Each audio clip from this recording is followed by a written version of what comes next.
Hello guys, ito ang ulam namin ngayon. Ginataang tambakol.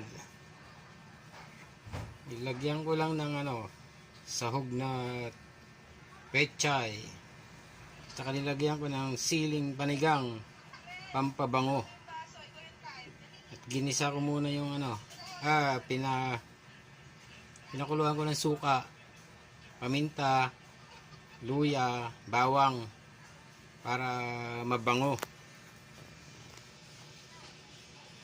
Tapos pinatuyuan ko ng gata. Ito guys, sarap. Nagmamantika na sa gata. Tambakol po yan guys, tambakol. Kinataang tambakol. Lagyan ko ng pechay, siling panigang, luya,